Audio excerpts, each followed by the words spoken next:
This is One-on-One with Jasper Cole, Hollywood's bad guy, and so much more. Actor, talent manager, producer, and more.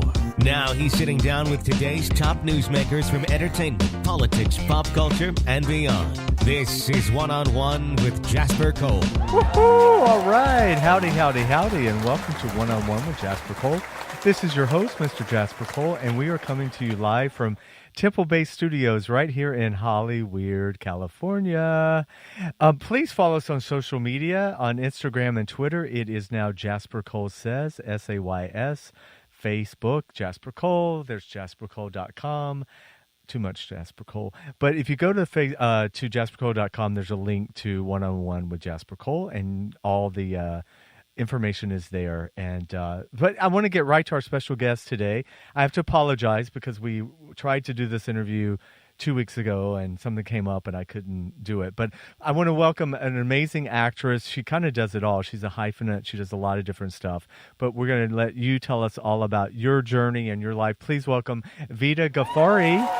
Hello. Hey, hello. Such an honor to be on your amazing show, and you're such a noted actor yourself, so it's truly, truly an absolute honor for me. And well, thank kudos you. And congrats on everything, especially The Rookie. Thank I you love so much. ABC Primetime. Yay, Woo-hoo! thank you. Well, compliments as well to our other special guest, who is a publicist extraordinaire. He's a writer. He's a producer. He does catering. No, I'm kidding. He does it all. Welcome, Mr. Joe Williamson. Hey, buddy. Hey, thank you for having me. It's a pleasure to see you again. And one thing I have to disagree with, there's never enough Jasper Cole. You said there's too bless much. your heart. Yeah, We need more Jasper Cole. Yeah, Thank you. Never, You know, you're such a ever. brilliant actor and you're such an incredible, wonderful human being as well. Allegedly. Thank you.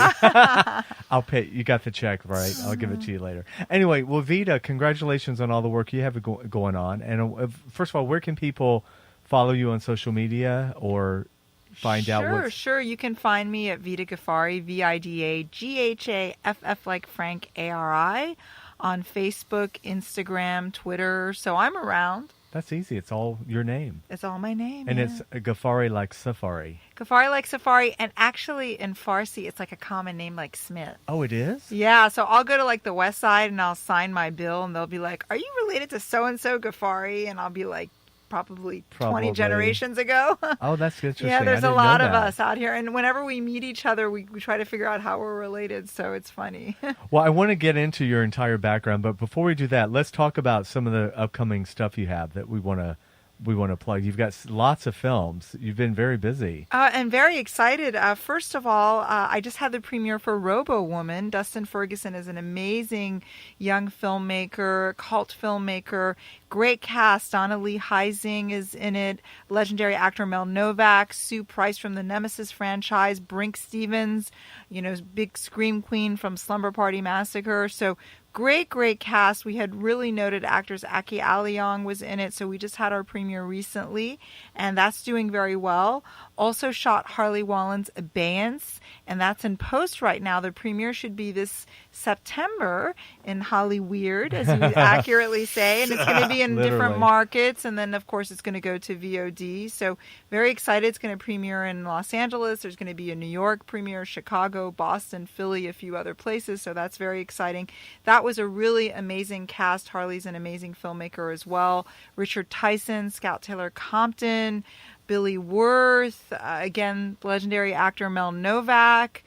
Just a great cast of really amazing actors. Katie Wallen, Jan Burge, just a great cast of people. And that's a sci-fi film, very edgy. So that was really an amazing experience to work on location in Michigan. And that's based on real science, isn't it? Yes, based on real science. Wow. Based on an article he read about, I guess in a scientific magazine, without giving too much away, some Chinese researchers were working on this, cutting edge technology. If you want to call it almost like a Photoshop technology, but I really don't know what I can give away. You can tell. Basically, it's like putting somebody's brain in somebody else's body. So it's like being forever young. Oh, wow. Like Tuck Everlasting, but like with science and technology and... And isn't this like in the article? Isn't this actually scientists is actually doing this or working? They're actually working on this in China. They want to do this in China. Of course, They're China. so far ahead of us. Yes, they are. But I don't know. I don't know about the Chinese, I though. know. Some of the things they do. What's that surgery where they break people's legs to make them taller? Oh. Yeah, Yeah. they do that in I coulda- Iran. I They do coulda that in used China. that. No, but You're then fine just the way you are. you get like Jasper. weird legs. Like people have had like terrible infections, and I mean, who knows if you put somebody's brain in somebody's body? What if it's like somebody that's cuckoo for Cocoa Puffs? That's true. I think that the theme of this is that you're forever young. Like somebody that's in their 60s, 70s can be like a 20-year-old again. a But great what's the concept. medical ramifications of that? Right. And then it becomes a whole caste system, whereas the really wealthy can afford to do this, and then poor people become pawns. Oh. So that's a whole other philosophy. What of this kind of film. character do you play in that one? I play a scientist by the name of Nikita. Nikita. Yes. Is she a good person? Good lady? I don't know. Nikita's Oh. a little bit selfish. I can't give too much away. Nikita. Let's just say she starts out good. I think it's for the greater good of her and those that she. I think these people really think it's like for the greater good of science. right. Like these researchers in China, they probably think it's for the greater They're good. doing a good job, but they don't. But also a little selfish too. Yeah. They want to test out the merchandise for Yeah. themselves. Well, that's So exciting. We'll be looking for that one for sure. I'm very excited about that. I'm excited about all of them, but yeah, very excited about that one. And Harley is an incredible filmmaker, and it's a very cutting edge theme. And working with the cast was amazing, and the crew was And wonderful. you said you shot it in Michigan? Shot it in Michigan, yeah. What part? Detroit? Or And not Detroit. I think we were in like Troy, Michigan, right? I think so. they're Yeah. shooting a lot more, in Michigan too. Well, first of all, it's a great tax break. I know they were using Detroit a lot because, unfortunately, the city. Yeah. It had gotten in such a disarray, but on one hand, but it makes for great, like apocalyptic kind of settings, that Yes. kind of thing. And they have a thriving film community Yeah. there. And then when they're planning to have a premiere here, they'd love to have you there, Jasper. Yeah, for it'd Oh, be great listen, to have you I'd at the love to be there. premiere. We'd be honored to have That you would be there. great. So go ahead. What else? I know she's got a whole list. of Yeah, I folks. do have a list, but I hope that I don't cut myself short with the time. Oh, so- no, please. So, This is your hour. oh, thank you. I'm not used to having an hour. So, Moon of the Blood Beast, I just shot that last week. Oh, wow. Once again with the lovely Donna Lee Heising, Mel Novak. That's another Dustin Ferguson film. D.T. Carney, Mike Ferguson. A great cast we have there. And Alan Maxon, he's in the next Godzilla movie. Great cast. And what I really enjoyed was this was the first time I played. I was the dispatcher, and I've never played like a police office dispatcher. And it's kind of like, I don't want to say like Mayberry, but it felt like it was a small town dispatcher. And the director Dustin is an amazing guy, and he's like, I want this woman to kind of be on the make. She's flirtatious with the sheriff. She's like one of those busybody women. And I was like, oh, no problem. So like I got my nail files together. He's like, I think she's very desperate. So he's like, you know what? Bring what you would have if you were a desperate woman. So I went to like a thrift store. I got like these books like, How to Nab a Guy, or, You're Just as Smart as You Think You Are. So I got all these self-help books all over the table. I'm reading like a tabloid magazine when I should be on the job. So I felt like she was kind of like a younger version of the Mrs. DeWiggins in the Oh, my Carol God. Burnett sketch. I love that. So like So not it was as kind over of the top. comedic. You were able to make her. I think because he knows I love comedy, and I Yeah. started out in comedy. He's like, Vida, I want you to have fun with her. And I Yeah. was like, okay, I want her to be fun. So she's a bit of a flirt, but I think her flirtation kind of keeps her from figuring out like who this blood beast is. But I think that's part of the whole shtick, was for her to be like some, not dim-witted, but she just had her own Simple. agenda. Simple, yeah. Is like she heavily made up? Yes. Oh, good. Yeah, so that was nice. I had like red lipstick, and I was like, "Are you sure you want me to have red lipstick?" He's like, "Go for it." He's like, "Do the full eye and hair and the Eyeshadow whole and eyeshadow and the smoky eye." And I was like, "Are you sure?" And he's like, "Yeah." I'm like, "But I'm a dispatcher." He's like, "Yeah, but you're not your typical dispatcher. Right. So your biological clock is ticking. You want to nab the sheriff?" I'm like, "Okay." And who plays the sheriff? Is A character actor by the name of D.T. Carney. Oh, that sounds familiar, actually. Well, everyone look him up on Yeah, IMDb. everyone look up D.T. Carney. So I And got you to just wrapped that? just Or- wrapped that last week. Wow, Yeah. congratulations. Thank you. I even had a little dispatcher uniform, so that was cool. So Wow. yeah, it was fun. So let's talk about you mentioned Farsi and you're Persian. Mm-hmm. So were you born in America? Are you first generation? I was born in the U.S. My family's been here a long time. My dad's been here since the late 1940s, and then my mom came in the 60s during the race riots. Right. So that was her introduction to American culture. Hello. Wow. Welcome. She's like, what a racist country.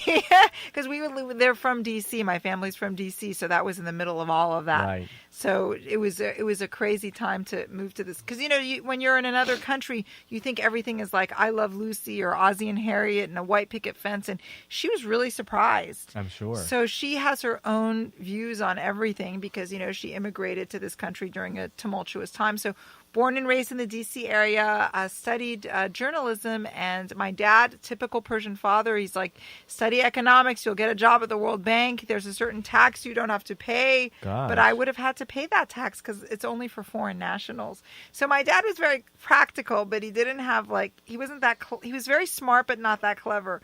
But so I minored in theater and I actually performed at the University of Maryland. We had a black box theater. And, LA is such a small town in that the guy that built the theater that I performed in used to be the head of the SAG Conservatory, Wow. Carl Warren. So that was very nice, as an introduction to come here and see someone like that. So that was really cool. But I got to tell you, the DC market was hard because at the time it was mostly industrials. And there really wasn't much going on, and people would go to different states. I mean, it was survival of the fittest for the bit parts, Right. Industrials, maybe voiceover here and there, not that much of anything, a lot of political ads, but they all have their own people. Right. So you spent a little time in D.C. in that performance area, like after college? I did after college, and I worked on Capitol Hill as well, but not in acting, in journalism. Right. But I also did acting as well, and I joined SAG in my hometown, Bethesda, Maryland. Wow. So, and if I joined it here, there would have been 100,000 people, right? Right. I joined it there. They gave me an appointment. I showed up. They offered me coffee. I was astounded because it's Right. it's a smaller office, but it's in D.C. But it's not D.C. is not known for its acting. But I think after all these shows now. I don't know after the whole Kevin Spacey thing, but right. there was that big show there. Well, there is that. Yeah, and that employed a lot of people. Right, right. So I heard it got really crazy there a few years ago. Were you AFTRA first? I was after first. Yeah. I was after first, but I was after first because I got it on a Comedy Central show. Oh, gotcha. Before the unions merged. Right. So that was on Mind of Mencia many moons ago, which Carlos. we drove right by here. Yes, it was a Hollywood With Center Studios. Yeah. I think I did. Yeah. Oh, yeah, you were on that show, I worked too. on that show. Yeah, Hollywood yeah. Center, good old Hollywood Center Studios. Yeah, I've done a lot of things there. I like that studio. That's a cute little studio. Yeah. So you mentioned comedy because you really like comedy, right? Did you have a background in comedy in particular? I did a lot of comedic theater. I did a lot of improv. I did a lot of sketch comedy. I was a UCB alum. Oh, wow. Upright Citizens Brigade. Yeah. Back in the day, I think I went up to level 5 and I really wanted to do the cage matches. But I mean, this is my philosophy. I could be wrong. I feel like a lot of those people, they do improv for years and years and years. And then they don't, when it comes to acting, it's like people that take acting classes for 20 years, which is great, but then they'll miss everything to do the acting class. That's one thing that scared me. I notice a lot. Sometimes I'll see a few of them in commercials, but a lot of them, they still do their cage matches. They still do their rehearsals. That's like a job that pays no money. Right. That almost becomes like a thing itself. It's like a cult. Yeah. I hate to say it. Well, even with the Groundlings, it's also a big money-making situation for the. I mean, no judgment, but it's expensive. It's very expensive to go up, and you have to be invited back, right? Yes. Yeah. I never did the Groundlings, and in retrospect, hindsight being 2020, I'm more character based, so I think I should have done the Groundlings. But then I hear so many heartbreak stories and manic depression because of the Groundlings. Maybe it wasn't a good choice for me because I have friends that would go all the way to the Sunday Company and then they'd get cut for no reason. Yeah, and they've spent lots of money and time. And effort and energy, and they don't even have a degree to show for it. I think it's quite political over there. Political. It's very political. Who you know and if you're they've got to have one Asian lady, and they got to have one, I don't know, ethnically ambiguous whatever, and they got to have one 300-pound lady. Right. I hate to say it, but it's the truth. It's true. Well, it's interesting because meeting you, you could play many different things. You're not just immediately Persian. I would never just say, "Oh, Vida's Persian." Like you could play a lot of different ethnicities. And Do I've you grown find into that. Do you yeah. find that it's very helpful, right? In your It is very helpful. I think initially the agents and managers I had, they didn't have the foresight. They would just submit me for the Middle Eastern stuff. And a lot of times on set, I mean, this is so politically incorrect, but they would be like, she's a little fair. Let's darken her up, or let's make her eyebrows thicker, or whatever they could, You weren't use. Middle Eastern enough. Yeah. I remember one of the first auditions I went for was in Laurel Canyon. It wasn't at UDK, but it was a few buildings down. And the guy is like, "What are you doing here? All the brown people have to be here today." And I was like, "Wow, dude." This was a long time ago. And I was like, "Wow." This is before SAG had the whole diversity thing. And I was like, "Wow." My eyes were, and there were like two other actors there, and they looked over at me, and then they looked over at themselves, and yeah, so that was a weird incident. But yeah, I'm used to being like, it's funny, like the makeup that they use for contouring, they would use on my whole face, but then they'd be like, "Well, we have to match her hands." So there's a very skewed notion of the world in the Middle East. I think it's getting better, but I'm really enjoying playing the ethnically ambiguous. Like the last thing I played was a lady named Noel Johnson. So I'm really enjoying that. Because I mean, you could totally play Middle America. Like I don't see you instantly Persian or ethnic. Like I'm looking at you thinking you could just be Middle America, white bread, Christy Jones. Oh, I'd love to be Christy Jones. But, I think the thing is also with the Middle America jobs, I have a whole Middle America wardrobe now. Right. When I do auditions, when I do self-tapes. And let me tell you, it really helps because I'm a typical Angelino because I love to wear black, but that doesn't fly. So I have very generic denim and gingham and yes, checkered and striped, or well, you can't wear stripes on camera, but like very generic clothes. Exactly. That really helps. And I hate to say it, but it does help. I'm really into character stuff. So. Well, no, and that's probably your background in comedy as well. Yeah, for sure. So, how did you sort of enter? Because you're doing more horror stuff. How did that happen? Just a job, and one job led to the next. When I was younger, a sweet young thing, weren't we all? Yes, we all were. And when I first moved here, there was a lot of opportunities for young women in horror, but I was always the friend of the girl that gets killed. Thankfully, I wasn't the girl that got naked. I was, naked. You said naked. Naked. That was very Southern. Well, Maryland's a mid-Atlantic state, but I wasn't that girl. But in a way, I'm very grateful that I wasn't that girl for many reasons. My parents would probably kill me. Yeah. But I think the other reason is I feel like I have a lot more longevity, and those roles are often more compelling because there's more interesting things to say, like, no, don't go to that dark, scary house alone at night, or you can't trust that guy. He's going to take advantage of you, or why are you waiting for him at a truck stop? So it's a little more compelling. But they usually kill you first, right? But I always get killed first. Yeah, you and the black person. Me and the black African-American person, we always get killed first. Especially if it's a heavy-set African-American person. They're immediately gone. Immediately. 2 lines. Yeah, two good zingers and they're gone. So that was the thing that I did when I came to this town. But then I realized, for me, I noticed it's harder and harder to get TV auditions. Right. Harder and harder to get stuff. And like the horror community is so supportive. Open, accepting.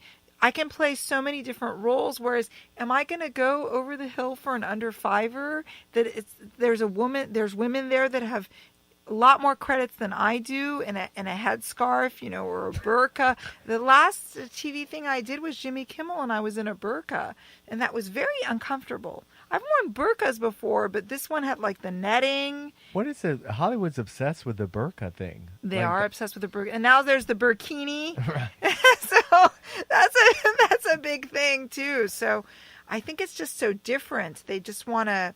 I think it's almost like they want to say that they accept it now. Right. Maybe because, not to get political, because of the times that we're in. But, I find that the TV stuff, while it's great money, I feel like it's very, for me, I don't know about, the roles you play are very multifaceted, but I feel like it's almost a little on the nose. Well, no, I mean, I'll be the first to say, yeah, no, I'm totally typecast. I mean, that's what TV does, typecast you. And you kind of, yeah, I mean, you kind of, from a business point of view, you kind of say, thank God I'm typecast because you want to get on that list. But but as an actor, you know, it can be a little. We kind of had a conversation earlier. Yes, we did. That's a little bit of what that's a good point of what I was trying to say. It's not that I'm not excited about what I do anymore, but it's just kind of like I'm going to play that guy. Right. You know, and I always say that's where theater or maybe horror or other stuff allows us to stretch. Or independent films. Or independent films. And do, so you kind of have that TV is like you're typecast in that, but hopefully you can play other stuff. But see, again, I'm back to, I don't see you get pigeonholed playing like, you know, the Burqa lady. And the problem with the Burqa lady is those women aren't known to talk, so there'll be a writer writing some zingy lines for the Burqa lady trying to like fend for herself in this cold, cruel world, and then the lines will be cut, or there'll be like a couple lines, or it's just it's a big conundrum. And it's tricky. The networks get nervous. Yes. With okay, you worked on the Mindy project, yes. for instance. Tell everyone about that character that you played. Well, originally the character was supposed to be, because Mindy plays a gynecologist. Originally at a clinic, the character was supposed to be this woman who was very laid back and liberated. But then, you know, there was a pilot and all these, you know, fingers were in the pie and things changed. So I think that's a problem with TV is it's very restrictive, but with independent film, a person can just really stretch their wings, and, you know, the directors are very open to things in indie film. And, you know, also having great representation helps. I was going to say. And getting these wonderful indie How films. did you guys get together? I met him at an event in Santa Monica. Okay. I met him at an event in Santa Monica, and I was like, gosh, this guy is very impressive. He has his clients were at the event. He was making sure everybody was taken care of. It's something you rarely see. I feel like he goes the extra mile. Yeah. So, you know, I really appreciate that. And he's a hard worker. Even on weekends, he's always pitching people. So. Right. I try my best. Thanks. And you guys you've worked together on projects, or as well, because your hand is in so many things. Well, I do a lot of you connect your clients together. Exactly. You know, networking is very important in this business. You know, just you connect with the right people, and you know, like look at Helen Udy. She's did like 20 movies with Dave Dakota. He always puts her in the movies and gets her in the Lifetime. It just, you know, it's good to connect with the right people, I think. And like I've heard you mention already, Dustin Ferguson twice. Like you've done at least 2, right? I think 3 or 4 by now. Yeah. That's another example of networking, and that's a client of yours as well, right? Exactly. You know, and this has been going on for years. If you look at Dick Miller, you know, he must have did like 20 or 30 movies with Joe Dante. Right. You know, before I think Joe Dante put him in a movie 3 or 4 years ago. Right. You know, just a short time after he died. And Roger Corman, would put Dick Miller in. He must have put him in about 30 films. Was Dick also in Gremlins? Yes, he was. Yeah. And Joe Dante directed that, and that was a movie that made Dick Miller probably his biggest thing. Yeah. Thing, and he put him in a dozen films and look after at Tarantino. that. Tarantino has like his rep company of people. Sam Jackson and. It's a great repertory to be in, Exactly. You know, Quintino, he brought Michael Madison's career back from the dead, and David Carradine. And, you know, he helped quite a few people, you know, so Could he bring Michael's back again? I'm sorry. I don't even think he can do that. Sorry, yeah. No, Or no, Tom Sizemore. Well, they definitely get their SAG P&H vested. That's true. I'll tell you that for sure. That's true. It's funny. I remember before Burt Reynolds passed away, he was going to try and bring him back and put him in his new film. Great. Talk about the comeback of all comebacks. Right. That would have been his 3rd comeback. Well, remember he kind of resurrected Robert Forster's career for Jackie Brown. Mm-hmm. That's when he kind of came back. Yes, and he was incredible. Yeah. Yeah. Interesting. Or look what Rob Zombie did for Sig Hag. Yes. You know, and Robert Foster. Yeah. You know, Robert Foster said for years I had an area of my career where it was just bad. Yeah. and then you just connect with the right people, and and then they keep you going. It's a good fit, I guess. Yeah, absolutely.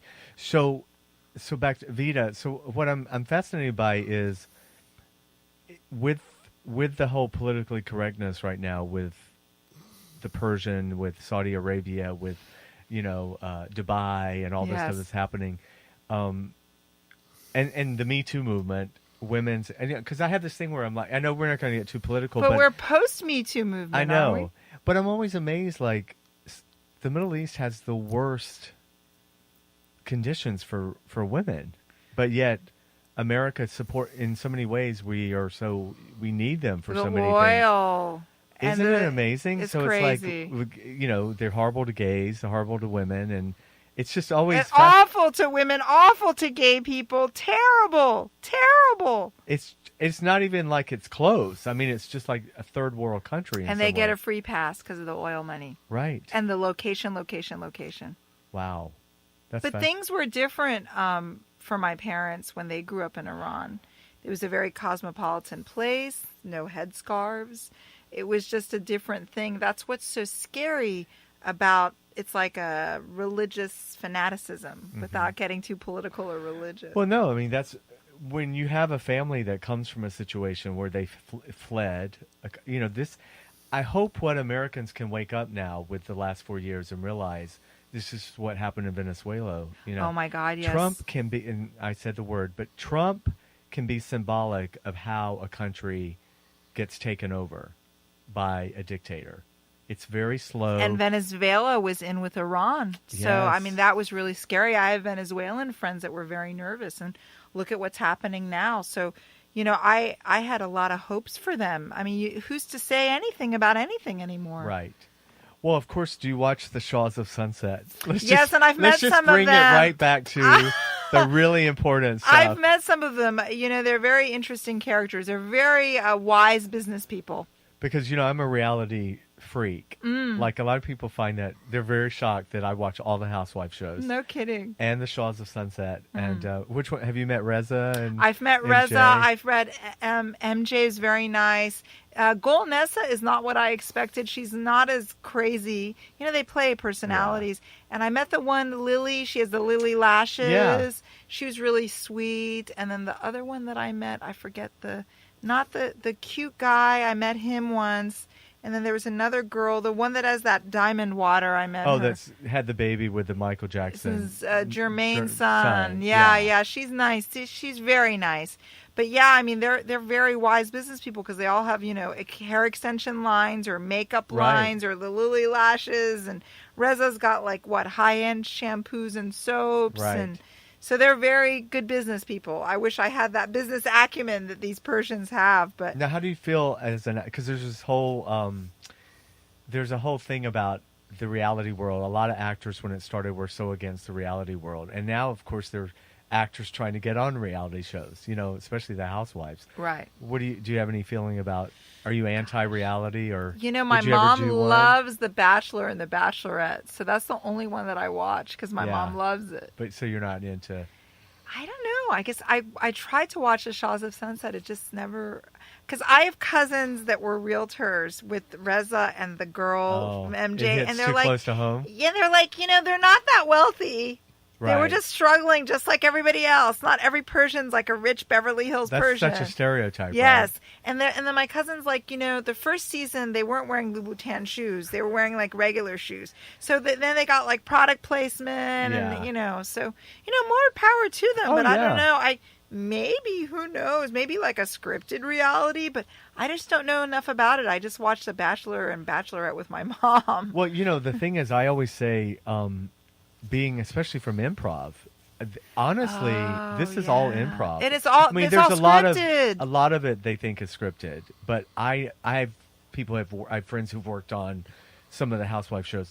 What they do is they set up the situation just like you would in an improv show. Right. So it's like, okay, Vida, you and I, we're going to meet at the restaurant, and they'll also feed information. Like they'll say to Reza, MJ's told us that you're cheating on your boyfriend or whatever. Oh, right. And then so you put you in a situation, and it's like, a dog fight. Oh, right, And then they capture what happens. But it's not like it's scripted. And I always think they're not getting credit for being good improv actors like they should. That's true. You know, You're because right. a lot of actors can't improv either. That's definitely true. I don't know about you, but I love off the cuff improv. Me too. But I've had to be very respectful at times to get on a set with certain actors who cannot veer from, or do not want to. they don't want to, and don't try to make them veer either. Yeah. Because it won't end well.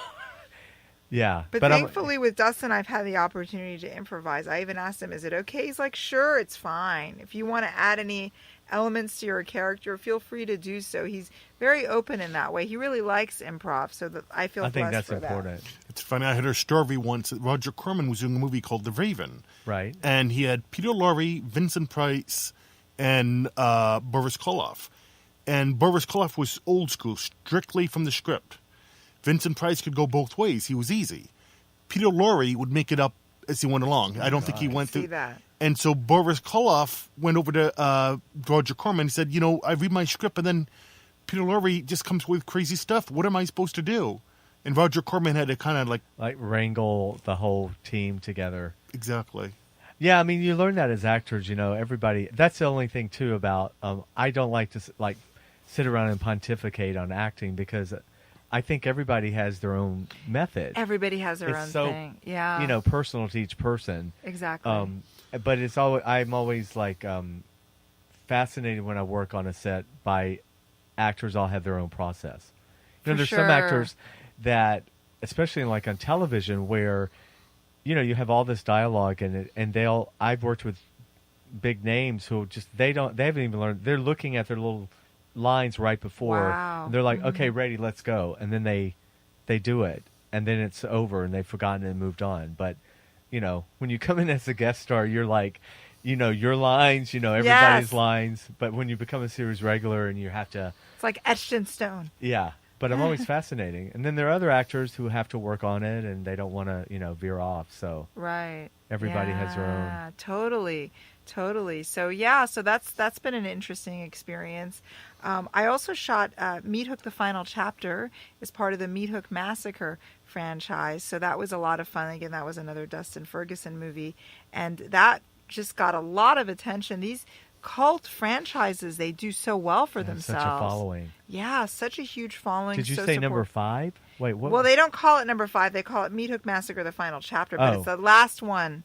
It's the last one in the franchise. Wow. So it was number 5. Now, had you been familiar with the other? Yes, I saw Meat Hook 1 and 2. So and parts of 3. So I really enjoyed it, and he's very dedicated to film. He's a true film. I guess he's like Joe. He knows all his film trivia. He's like a film historian. You should see the two of them together. They just talk movies that most people don't even understand or have not even heard of. So they as well as popular films, but they just have a love and a trivia they have for me. They should have a movie trivia night. You guys should do a podcast. Yeah, they should. Like a movie podcast. Movie trivia podcast. Well, I mean, that's the kind of director you want to work with, someone that has a real passion yes, who for loves it. movies, and he even owned a video store at one time. I mean, this guy is really something. He's very, very wise. And he loves movies more than, I don't know if he loves movies more than Joe Williamson. He's a young guy. He's a young guy, yeah, but an old soul. Right. But that's what I find, that's what I love now as the old guy, as one of the You old don't look guys. old to me, Jasper. Come on. Well, thank you. But I mean, I'm now that older guy a lot of times on sets. I mean, there's people older than me sometimes. But what I like is meeting the young directors and the actors that are still really excited. Yes. And they have the passion and they have that, just that excitement that we all have and had. But some of us just harness a lot more than others. But I think some people, most people, it's so hard just to get a couple TV credits, and you've got so many, Jasper. I know. Well, thank you. And I never take it for granted. I mean, but, But you worked hard to get to where you are. 32 years of, wow. Yeah. Well, there's been people, I know people that's worked longer, and they don't even have half your credits, or TV credits especially. Exactly. Well, thank you. Yeah, it's interesting because I, like all of us, I was, when you're younger, you're just hustling. You're hustling so hard that you didn't take time to enjoy the hustle. Oh. And so I say to young people now, I'm like the old guy, come over here. No, I always say, really, because I hate this phrase, when I make it. Oh. Hollywood does this thing with actors about when you make it. And I have been with friends. I've got friends who were big stars, and you're making it, the journey all along, you're making it. Mm-hmm. You just don't understand, because there's this this it thing that. Right, it's not a race, it's a marathon. Like you're trying to get, quote? But then it doesn't, you never get there, hopefully, because if you get there, it's over. So hopefully part of the journey is just trying to keep doing good work. But I do find that in LA and Hollywood in particular, and I was a victim of it too, like I gotta get there. Like I didn't really want to I never wanted to be famous. I always thought, one, if I could make a living doing it, but two, just have the respect of my peers. Like be known within the industry. Yes. But I didn't really care about outside the industry. I mean, that right. kind of. But now I think because of the younger generation with reality and stuff, everybody just wants to be famous. Social media and Instagram and Snapchat. Everything's just about being famous. Endorsement deals and influencer agencies. It's a whole different world now. And you can see now in the breakdowns, the casting breakdowns, you'll see they'll say, please don't submit anyone less than 50,000 Twitter followers. Yes. Or 25,000. But it stabs them in the back, because I know some of those people, and there's a girl who, I forget her name, but she's rep by CAA, and these other actors, we were at a photo shoot, they were saying, oh my God, you're rep by CAA? That's so cool. She's like, yeah, but I never get anything. No, they treat me like dirt when I go into auditions, because there's all these working actresses and name actresses, and they just throw me a bone because, I'm rep by CAA and I have these good numbers, but it doesn't really she's like, it gets me to the middle of nothing. I thought that was an interesting. Yeah, so I was like, well, you're probably doing really well with all your diet iced teas that you can make a lot of money. Detox iced teas, and what else, the other things that they promote, like, I don't know. Detox iced teas. And like certain kinds of French tasteless vegan exactly. burgers and stuff. Or like the cardboard stuff, juice infused water, or what is it called? The cherry infused with the real cherries in it. Or I forget. Meanwhile, she's eating Haagen-Dazs in the car. Yeah, exactly. I always love that. Yeah. It's all smoke and mirrors. It is. So it's interesting, but it's an interesting dichotomy in our industry. So many things have changed, yet so many things stay the same. So, so I worked on Meat Hook. That was a wonderful experience, and I'm also going to be working on another film of Dustin Ferguson's with a wonderful ensemble cast. We have Maria Olsen, who's a really noted actress. Yes, I love Maria. I want to work with her, actually. I'm so excited. I'm going to work with her in 2 movies. One of them is LA Shark Attack. Yeah, so excited. And then also, again, with Brink Stevens, wonderful Mel Novak, Donna Lee Heising. It's a really good cast on Peter this one. Stickles in that one, too? Oh, Peter Stickles is in that. He's a big indie actor. And what other names are in this? Pinhead. Oh, the guy that's playing Paul Taylor? Is that his name? Yeah, the new Pinhead. Now, what are you playing? What kind of character in that? I'm a marine biologist. I get to play smart ladies. You go from the ditzy 911 operator to the marine biologist. But I was a scientist before. Is she slutty? Not really. I'm a little bit of a flirt. No. Okay. No, sort of. A little bit. I'm not as smart as the other ones are. Right. Because I guess I'm a little younger, so I'm like a junior smart person. But I was also a smart person, and I was like a researcher in RoboWoman, so I've been smart before. Yeah, I mean, I could see where. I mean, I tell actors all the time too. There's certain things we can't control, like what we bring in front of the camera. So you're always going to be smart, like even if you're playing simple, like you were mentioning the 911 operator. She's got her shit together. She's still like, but I don't know about this part. Like, she was still questioning, like, the sheriff without giving too much away. But, yeah, like a little bit smart, but not like the king of the nerds smart. Like, there's always, like, a smarter person, but I'm like a secondary smart person. She had common sense. Yeah, I think when I get older, I'm going to be like the smarter person. Like, I'll be like the dean of the university. There's a shrewdness. There's a shrewdness there. There's a shrewdness. I hope so. That's the good Persian. But I'm not like the Persian businesswoman. They're so good at business. I'm from like a more of a educational family. They were like teachers, Right. professors. More- I wish I was like a Persian More business lady. grounded. Yeah, very grounded. Vida's For father sure. actually worked on NASA on She the. said grounded like it was a bad thing. Yeah, I'd rather be like a bougie Persian. You want to be like MJ, yeah. Yeah, I want to be like MJ, but would I want to? I don't know. No. It's too much pressure. No. And is she happy? No. No. No. They got to keep up with the Joneses or the Ahmeds or whomever. I don't know. I have to say, I really love the studio coming in. It's very zen. I feel like I'm more of an earthy You're kind an of earthy person. But as somebody that says they're earthy, does that really mean they're earthy, though? I don't know. But yeah, I could see you playing a lot of the sort of hippie I love hippie in a stuff. good way. You know, Yeah. like Earth Mother, yogi. Yes, that yes, kind of I'm really stuff. into yoga. When I came into this beautiful building, the first thing I noticed was the incense and the Buddha. I was in love. So yeah, that's definitely my So thing. that was in your wheelhouse. That's definitely in my. And I have dervishes in my ancestry, so you never know. So I Wow. wish I was a good psychic. I'd open a shop in Beverly Hills, make a fortune, right, and do the acting on the side. But I'm also working on a couple other projects. Miranda Vale should be out later this year. Levin Garvish's film. I really enjoyed working on that one. That was like a fantasy thriller film. I really enjoyed that. I played a very concerned young mom, like a career woman young mom.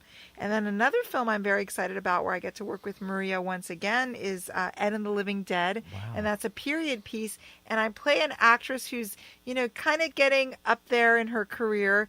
And when a lot of times when they're older, they have to do like schlocky horror movies. So I play like Victoria Crane, and I was like an MGM type actress. A And Joan now- Crawford. like a Joan Crawford, or Oh. like a Merle Oberon is who they compared I me to, love which it. I love.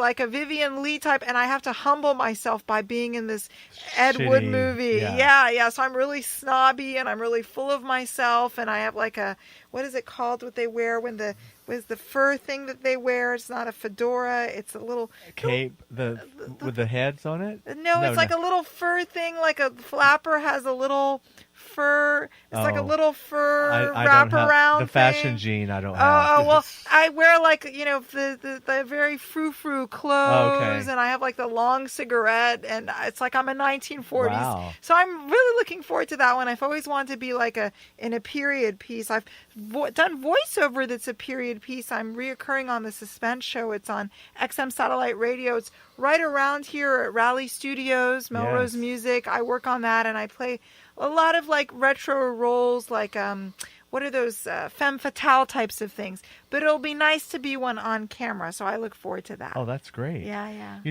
you know who Teresa Saldana is? Yes. You kind of remind me of her. Oh, what a And compliment. also Sean Young. Thank you.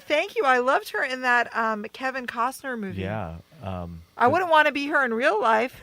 'Cause she's a little cuckoo for Cocoa Puffs. Sorry, Sean Young, but an incredible actress. She's great. That's Yeah. that's a whole sad story of how talented she is. Isn't it? I know, it's almost too personal talented. demons Her just and got James Woods together is not a Ooh. on screen is a good combination. Wasn't there a voodoo doll involved or something? I think There was so, yeah. Well, I don't see. I told you the time would go, right? Yes. It has flown by. Thank So- you for the compliments. I'm so touched coming from you. That means a No, lot. that's how I like to pinpoint people. But I've been watching you and listening to you, and I loved Teresa Saldana. She was Me a great too. actress. Yeah. Yeah. Joe, thank you so much. My pleasure. It's great seeing you again, and I really appreciate you having us on. Thank you so much. Well, it's been great. I could talk to you for 3 hours. Oh, me too. So Such an honor to be you're on welcome your show. to come back anytime. Thank you so much. Such an And- honor. And good luck with everything. Good luck with all the Thank films. you. I'd love to work with you. I would love Maybe to we work could- with you. Let's put that out in the universe, yes, let's right? put that out in the ether. We could play like a couple, like We could. Or family. we could be family. You have dark I could be the features. homeless brother that You they could be the bad boy brother. the bad boy that they kicked me out of the family. Or you got like a gambling problem or something. Or Usually it's all of the above. Or you're like a bookie. Or there you go. And Yeah. by the way, congratulations on all your great projects you Thank got you coming so out. much. I'm really looking forward to seeing them. I appreciate it. And Thank you. huge congrats on the rookie. Oh, TV thank you. is primo, so that's really impressive. Well, thank Network you. television. Recurring role. Yeah. Recurring role. Yeah, we just Wow. found out the show got picked up, so fingers crossed that Crackhead Fred will make his appearance again. So anyway, thank you so much for joining us. Thank you so much. Peace out, everyone. Thanks for tuning in. This is One-on-One with Jasper Cole. Thanks for checking out One-on-One with Jasper Cole. Check out past episodes and get the latest as they're released. Subscribe today on iTunes, Stitcher, and YouTube.